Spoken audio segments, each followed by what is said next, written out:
Pessoal, chegamos no capítulo 34 do livro Os Mensageiros, Oficina de Nosso Lar. Entre 18 e 19 horas, atingimos a uma casa singela de bairro modesto. No longo percurso através de ruas movimentadas, surpreendia-me, sobremaneira, por se me deparar em quadros totalmente novos.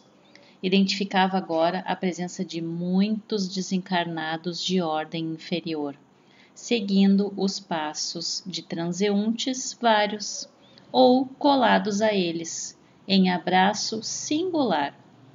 Muitos dependuravam-se a veículos. Contemplavam-nos outros das sacadas distantes. Alguns, em grupos, vagavam pelas ruas, formando verdadeiras nuvens escuras que houvessem baixado repentinamente ao solo. Assustei-me. Não havia notado tais ocorrências nas excursões anteriores ao círculo carnal. André aqui está comentando que na época em que ele ia e voltava para casa, sua antiga casa na Terra, com a sua ex-esposa, até então viúva, ele ia e voltava, ele não percebeu essa movimentação, esses outros espíritos ao redor. Não havia anotado tais ocorrências nas excursões anteriores ao círculo carnal. Aniceto, porém, explicou que não fora vão o auxílio recebido para intensificação do poder visual. Não podemos esquecer também que eles fizeram, André Luiz, Vicente, tiveram sessões de passe, de magnetismo, para que se intensificasse esse poder de visualização, de clarividência. Então, talvez aí seja o motivo dele não ter visto antes. Estávamos em tarefa de observação ativa, com vistas ao aprendizado. Não dissimulava, entretanto, minha surpresa. As sombras sucediam-se umas às outras, e posso assegurar que o número de entidades inferiores, invisíveis ao homem comum, não era menor nas ruas ao de pessoas encarnadas, em contínuo vai e vem. Não havia ali a serenidade dos ambientes de nosso lar, nem a calma relativa do posto de socorro de Campo da Paz. Receios imprevistos instalavam-se-me na alma. Desagradáveis choques íntimos assaltavam meu coração, sem que lhes pudesse localizar a procedência. Tinha a impressão nítida de havermos mergulhado num oceano de vibrações muito diferentes, onde respirávamos com certa dificuldade. Nosso instrutor esclarecia que com o tempo seriam dilatados nossos poderes de resistência e que as penosas sensações experimentadas obedeciam à circunstância de ser aquela a primeira vez que descíamos ao ambiente da crosta em serviço de análise mais intenso. Recomendava-nos bom ânimo e, sobretudo, a conservação da fortaleza mental, ante quaisquer quadros menos estimáveis que nos defrontassem de imprevisto.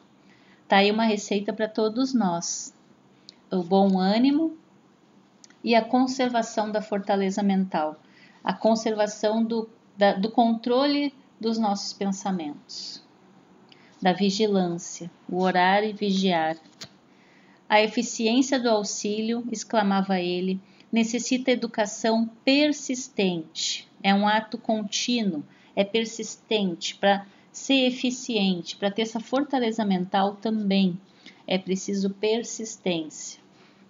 Não seria possível ajudar alguém prendendo-nos a fraquezas de qualquer espécie. Não tem como a gente ajudar alguém se nós somos fracos, se nós não temos uma disciplina mental, se nós não mantemos o bom ânimo. Podemos até ajudar, mas ajudaríamos muito pouquinho em questões energéticas, vibratórias, espirituais. Poderíamos ajudar muito mais se nos aperfeiçoássemos com a nossa edificação moral, espiritual. Os conselhos de Aniceto acalmavam-nos a alma surpreendida e inquieta, e eu tudo fazia no íntimo para ajustar-me aos alvitres do bondoso orientador, mesmo porque asseverava ele que diversos companheiros adiavam nobres realizações, em virtude das manifestações de injustificável receio. Aquela residência de aspecto tão humilde que alcançávamos agora proporcionava-me cariciosa impressão de conforto. Estava lindamente iluminada por clarões espirituais. Sim, uma casa simples, iluminada por clarões espirituais, que recordavam precisamente nossa cidade tão distante. Fundamente surpreendido, reparei que o nosso orientador se detivera. Notando a nossa admiração, Aniceto indicou a casa pobre e falou: teremos aqui o nosso refúgio. É uma oficina que representa nosso lar. Profundo assombro empolgou meu íntimo, mas não tive ensejo para indagações. Precisava seguir o instrutor, que tomara a direção da casa pequenina. Aproximamo-nos do jardim que rodeava a construção muito simples. E estupefato, observei que numerosos companheiros espirituais assomavam à janela, saudando-nos alegremente. Que significava tudo aquilo? De outras vezes, visitara minha cidade e meu antigo lar, mas nunca vira tal coisa. Aniceto compreendeu minha perplexidade e explicou: os irmãos que nos saúdam são trabalhadores espirituais que se abrigam nesta tenda de amor. Um cavalheiro muito simpático e acolhedor abriu-nos a porta. Uma casa singela, simples, com clarões espirituais e agora abriga vários irmãos trabalhadores. Este pormenor foi outra nota imprevista. Tal não sucedia quando voltava à minha velha casa terrena. As portas cerradas não me ofereciam obstáculos. Ali, porém, vigorava um sistema vibratório de vigilância que eu não conhecia até então. Quando André Luiz ia visitar a sua viúva, ele não tinha obstáculos, né? Ele atravessava paredes, atravessava portas, e aqui ele está se deparando com uma casa simples, com clarões espirituais, com trabalhadores espirituais que se alojam nessa casa, e agora com uma porta que lhe é aberta para ele poder entrar, um sistema de vigilância. Por que será? Vamos ver, vamos continuar o estudo. Nosso instrutor envolveu o anfitrião num abraço amistoso, apresentando-nos em seguida. Aqui, meu caro Isidoro, disse a indicar-nos carinhoso, são nossos amigos Vicente e André, novos cooperadores de serviço em nosso lar. Muito bem, exclamou Isidoro, abraçando-nos. Nossas atividades precisam de trabalhadores operosos. Entrem. E acrescentou o hospitaleiro. A casa pertence a todos os cooperadores fiéis do serviço cristão. A casa pertence a todos os cooperadores fiéis do serviço cristão. Era a primeira vez que eu via uma entidade espiritual com tão segura chefia de uma casa terrestre. Penetramos o ambiente modesto. Altamente surpreendido, reparei o interior.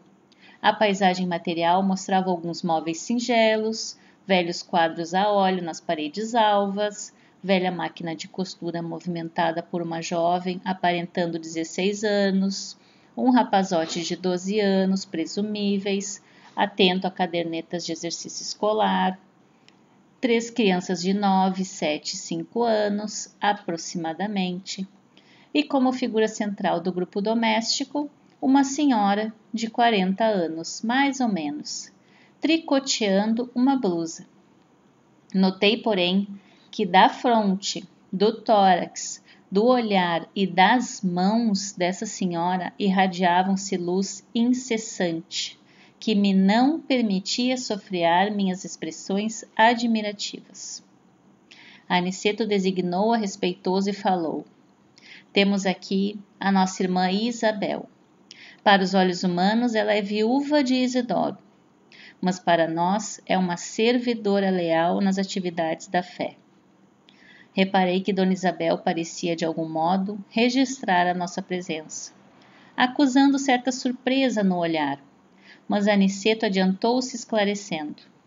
Nossa amiga é senhora de grande evidência psíquica, mas os benfeitores que nos orientam os esforços recomendam não se lhe permita a visão total do que se passa em torno de suas faculdades mediúnicas. Ela tem uma evidência psíquica, mas ela não pode ver 100% do que está acontecendo. O conhecimento exato da paisagem espiritual em que vive talvez lhe prejudicasse a tranquilidade.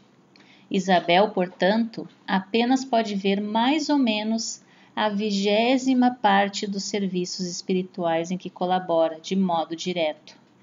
A 20ª parte. André Luiz não ia colocar essa informação se não fosse exatamente isso. Então, olha quantas dimensões que acontecem num trabalho espiritual.